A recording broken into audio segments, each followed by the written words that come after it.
If you look up Nate Davis Sr. online, the first thing you'll see is a write-up in the Town of Chapel Hill's website where it says, Nate Davis is a Chapel Hill, North Carolina native who dedicated his life to supporting young people in the area.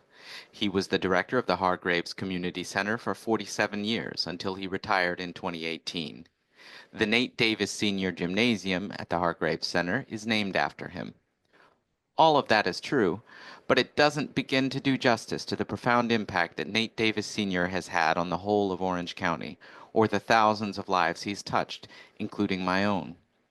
I moved to Carborough with my family when I was in the fifth grade, and at that time Nate was already a respected elder, longtime director of the Hargrave Center.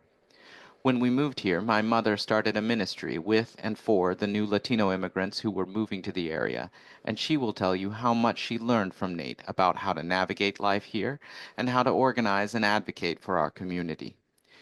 Nate Davis Sr. was always available and knew where to find help for those who needed a helping hand.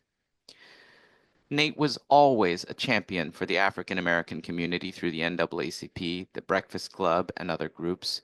It would be understandable, given what Nate went through integrating Chapel Hill schools and the unkindness and abuse he suffered during the civil rights era, if he had limited his work to helping the black community, or even if he'd moved away. But that's not what Nate Davis Sr. did.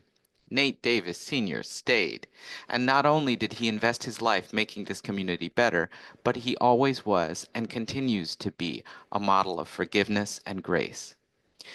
He's always welcoming to people from all backgrounds and generous with his wisdom, regardless of where you come from. I consider Nate Davis Sr. an Orange County treasure. By the way, Nate Davis Sr. lives in Carborough, and I'm proud that he chooses to live in this community. Thank you, Mr. Davis, for all that you have done and continue to do.